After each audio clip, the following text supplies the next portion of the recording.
തീവ്രവാദത്തിനും മതവർഗീയതയ്ക്കും മതരാഷ്ട്രവാദത്തിനുമെതിരെ എക്കാലവും നിലപാട് സ്വീകരിച്ച പ്രസ്ഥാനമാണ് സമസ്ത കേരള ജമിയത്തുൽ ഉലമയെന്ന ജമിയത്തുൽ ഖുത്തബ സംസ്ഥാന ജനറൽ സെക്രട്ടറി സുലൈമാൻ ദാരിമി ഏലംകുളം. ജമാഅത്തെ ഇസ്ലാമിയുടെ മതരാഷ്ട്രവാദം രാജ്യത്ത് വിലപ്പോകില്ല. ജമാഅത്ത് നിലപാടുകൾക്കെതിരെ പ്രതികരിച്ച സമസ്ത 100ാം വാർഷിക സമ്മേളനത്തിൽ പ്രമേയത്തെ ആക്ഷേപിച്ചുകൊണ്ടുള്ള ജമാഅത്തെ നേതാവിന്റെ ലേഖനാശയങ്ങൾ സമുദായം അകറ്റി നിർത്തുകയുള്ളൂവെന്നും അദ്ദേഹം പറഞ്ഞു.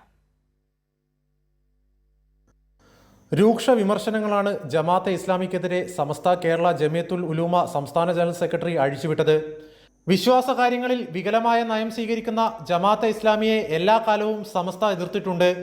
മതേതര രാജ്യമായ ഇന്ത്യയിൽ എല്ലാ വിഭാഗം ജനങ്ങളുമായി ഒത്തൊരുമിച്ച് പോകണമെന്നതാണ് സമസ്തയുടെ നയം.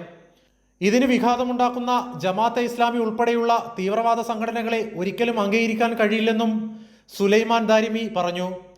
ജമാഅത്തെ ഇസ്ലാമിയുടെ വികല ആശയങ്ങളെ സമസ്ത പതിറ്റാണ്ടുകൾ മുമ്പേ തിരിച്ചറിഞ്ഞു പ്രതികരിച്ചിട്ടുണ്ട്. 1950-ൽ വളാഞ്ചേരിയിൽ നടന്ന സമസ്ത വാർഷിക സമ്മേളനം പ്രധാനമായും ചർച്ച ചെയ്തതും ജമാഅത്തെ ഇസ്ലാമിയുടെ മതരാഷ്ട്രവാദത്തിന് എതിരെയായിരുന്നു.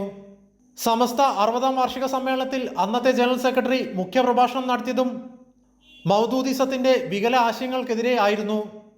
സമസ്ത ജനറൽ സെക്രട്ടറിയുടെ വാക്കുകൾ ജമാഅത്തെ ഇസ്ലാമിയെ വെള്ളപൂശുന്ന പ്രതിപക്ഷ നേതാവ് വി ഡി സതീശനും കൂട്ടർക്കും തിരിച്ചടിയാകുകയാണ്. കൈരളി ന്യൂസ്, കോഴിക്കോട്.